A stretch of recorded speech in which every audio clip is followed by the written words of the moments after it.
Welcome to Cartoonist Kayfabe. My name is Jim Rugg. I'm Ed Piskor. Going to be a fun one today, Ed. A classic cartoonist we're going to look at. But first, what's new? Patreon.com/Ed Piskor. I'm serializing my Red Room comic strips up there right now, and issue 1 is almost completely up there. More than 6 pages are online as we speak. New strips every Tuesday. $3 get you the archive. Going to start issue 2 serialization at the end of October, beginning of November. Perfect time of year, man, to hop on Red Room. That's it. My latest comic, Octobriana 1976, world's first blacklight comic, is in stores everywhere right now and selling fast.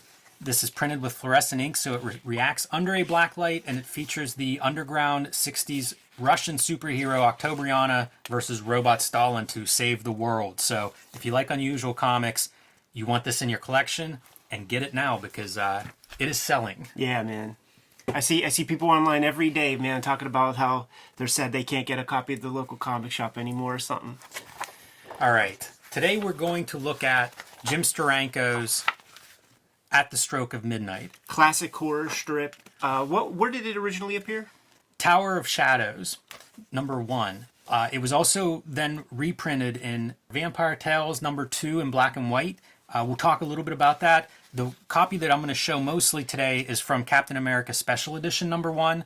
There are 2 issues of this. Yeah. The second one reprints his romance story, which was like his last Marvel Comics work. So kind of a neat way to find affordable copies of some really big-time Jim Steranko comics, which are a little bit expensive and hard to track down now.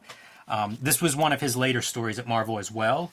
And there were some fights with Stan Lee about this story, fighting over the title, fighting over some of the text.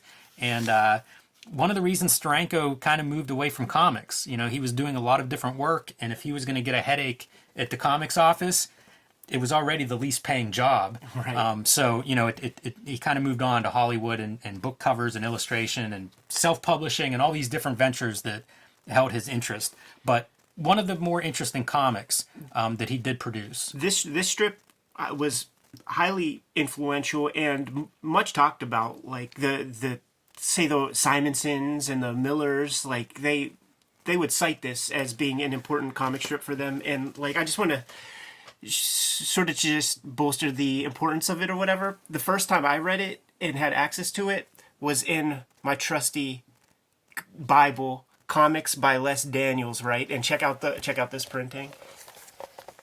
Yeah, this I'm glad you have this, Ed. I'm going to show, because there's at least 3 versions of this story in terms of printing. The original publication was your typical 4-color printing on newsprint. Colored by Steranko, so get that if you can. Yeah, and I'll show some of those on screen.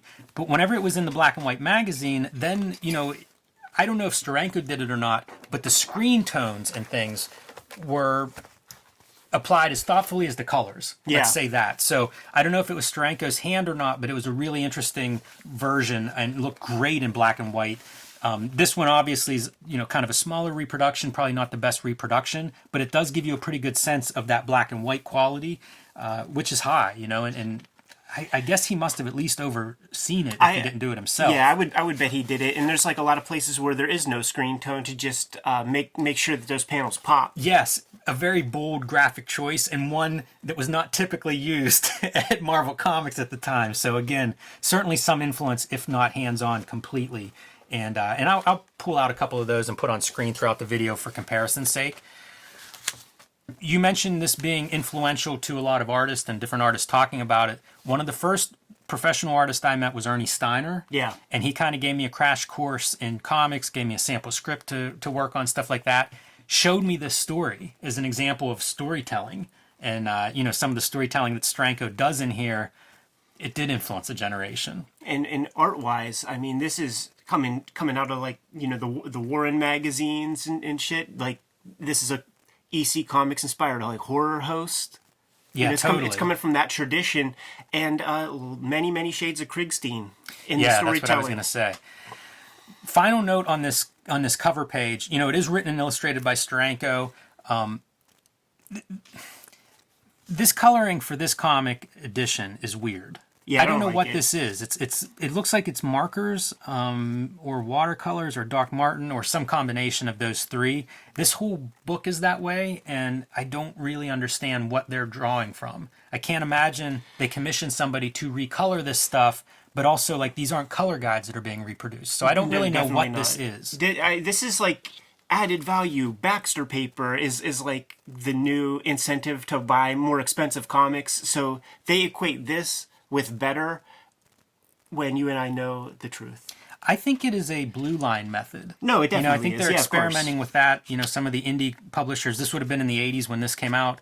So you had like your indie publishers like Pacific and Eclipse using those kinds of methods, which Yeah. did produce a more, I don't know, complex kind of style. So I think that's what they're experimenting with. I don't know whose hand this is. So start out, these two people are approaching this kind of mansion, haunted house-like thing on the hill. Pretty classic, iconic horror movie visuals.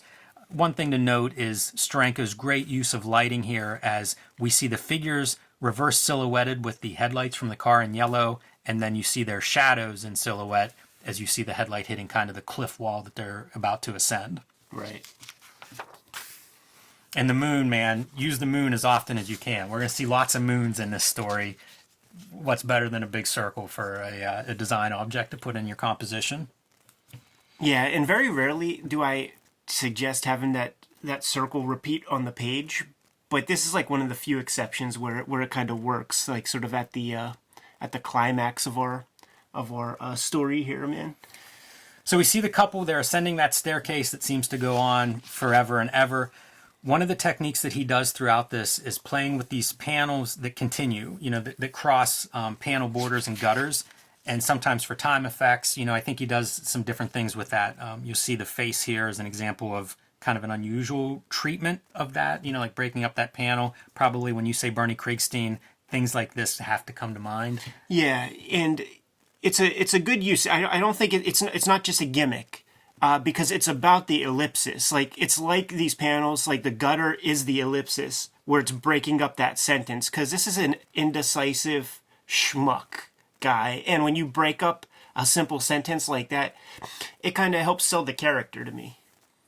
Yeah, he's stammering almost as Yeah. he talks. Yeah. Amazing reference usage for the interior of this Victorian mansion. Yeah, I was just going to point out, as they enter this, you get to see kind of these foreground, him playing with space and him playing with all the architectural interior design. Dude, when we get, to the next page, like, I have to imagine that he was able to, like, visit, I don't know, a museum or some old Frank Lloyd Wright house or something, because there's some geography that works. Yeah. Also great, like the twisted up limb of the tree in front of the moon there. Another one of those horror movie staples. It's almost that visual language of those kinds of horror movies. Same with the crow being in the foreground, a symbol of death in a lot of ways. Right. And the story is, this is I guess a husband and a wife. The wife is very domineering to the point of caricature. It's a bit overdone in some ways, I think. But they are at this rich uncle's house who just died recently because they believe he had a treasure there. Yeah. Had some wealth stashed somewhere. So they are there to clean that out. A lot of this second by second storytelling with the figures. Yeah, and a lot of these kind of cool compositions, like this little very thin panel, but you get this extreme distance between the couple. So very thoughtful in how he's using space in that regard. And then I would also call attention to the blacks. Mm-hmm. That was something that stood out to me. Whenever I was introduced to this story, it would have been around the time of Frank Miller doing Sin City. So I love this kind of like really stark black and white. Steranko's doing that in this story. Yeah, he's a guy who would set up models and usually use himself a lot. But this is like the one time since this guy's like a simp, freaking Peckerwood, it ain't gonna look like Steranko. He saves that for Nick Fury, when he uses himself. But these characters are acting, and I'm sure he's setting up one of his go-go dancer girlfriends or whatever to pose this stuff out. This is one of the geographical things that I'm talking about. We're like, first off, amazing backgrounds, amazing. Yeah, we looked at his Outland, and I feel like you can see some of what he does in Outland he's figuring out here with Right. these kind of extensive backgrounds and backgrounds that'll constitute like a whole series of panels backgrounds, really elaborate, almost an animation technique or something. We see that a lot in that Outland adaptation in heavy metal. But like, this section going up, like, it's this, and you still see the same window. That's why I'm like, this guy was able to look at something. He had access to something, because I can't imagine this just comes out of your mind. Yeah, this is setting his character, right? It would be the Totally. cliche kind of thing that's overused, but really applied here in Very this case. unfortunate color right there. Let me. Yeah, that's not great. This is a very strange, like the color in this edition is very odd. Yeah, but it's also of that time period, man. There was a lot of that kind of. But you see in the black and white, they had like a nice dark screen tone, but you could at least see the damn face. I like the black and white version of this story is very strong. I actually considered that we would just do it, but I'll put it on screen. All of these settings are amazing, though. Yeah. This is going into his library, and that's where we learn that this guy was obsessed with time and trying to manipulate time in a way to get to immortality, right? To live forever. But that's what you're seeing in here. And so it's black magic and Satan in the 15th century and black art and demonology, skull in the foreground, weird symbol on the door. Definitely, playing with all of these horror motifs. The kind of eerie portrait paintings, the keychain with all the different keys. It's all here. If you made a list of like, what's your classic movie tropes or visual tropes for a horror story, they're all here. Right. The clock, Yeah, it's a very gothic tale. They would describe this as, I'm sure. And back again to the way he's stacking these figures or arranging them, there's such a distance between them. Mm-hmm. She is with him because of the promise of this fortune, really. Yeah, and when you get to the caricature stuff, it's her saying like, "I'm going to be rich. I mean, we're going to be rich." Yes, exactly. Yeah, I almost want to like cover, the big climactic page. Short story, 7 pages total. But here we are. They find this this door, and they can't figure out how to open this door. The keys don't work and stuff. And in the process of trying to open it, she pricks her finger, and a single drop of blood, and talk about your subtle storytelling, falls onto the door, and it instantly opens. Right. So some blood was the key to unlocking that door. And at this point, as they're kind of thinking about what's in there and what are they seeing, we get this flashback panel where we see that this meek kind of guy, he pushed his uncle off the cliff. His uncle bound in a wheelchair, pushed him off the cliff, and that's why his uncle is dead and they're standing in this, and he's inheriting this house. Right. The wife found her stash of treasures and is super excited and happy about it, but whenever they turn and look back through the door, lo and behold, it's not the old study anymore. Now they're back in 1800s, they say, the 18th century. 18th century, and they are in the middle of the French Revolution, waiting to have their heads cut off. Their royalty in this chamber of treasures, and the executioner's waiting on them. Yep. And the executioner is the uncle. Yeah. The old uncle. Then they begin to scream. That's probably the oddest looking image panel in the entire thing. It's very unsettling because anatomically it just doesn't. It's a mess. If you added your tracing paper and drew out this thing, you don't want to see where that eyeball is. Right. Yeah. It's very sloth and Goonies That's kind what I of was gimmick. thinking. Yes. So like the moon thing, and I learned this by sort of screwing up stuff on my own page. You always have to break up that circle, because if you don't on a page, it dominates the image. And you can do that one time, but if you do it several times, it really hurts your composition of a page, man. Like I've learned that the hard way. So super smart to break up that moon, especially if you're going to repeat it. Wow. Look at this, man. Like, just use everything, every color in your Crayola crayon box, why don't you? And look at how it looks in the, obviously that's real small. Maybe we could find the bigger image of that in the black and white. But that's like probably like an ink wash photostat screened out. It's worth noting that this stuff gets reproduced several times in this kind of format, right? Because this is an important comic, Yeah. you see it reproduced everywhere, but it speaks to the idea that like the importance of this comic is in its storytelling. It's not Right. necessarily in the fine illustration, even though the illustration is fine, but that's not the draw. The allure of this is this approach to storytelling Exactly. that's extremely atypical of what Marvel was doing at the time. And still, I mean, comics don't look like this today. So, a very unusual comic in terms of the storytelling. For sure, absolutely. It's not. It's the storytelling is greater than the sum of its parts because the story's very basic. The art is dope. Like I'm super down with the art. I love the stark black and whites, but Yeah. it's the Krigstein like storytelling. It hasn't been since Master Race that we've seen pages broken up this way, and it almost seems like an act of defiance against everything else that was going on at that time. Maybe Steranko saw some dictum that like can have no pages more than 9 panels, and he's challenge accepted.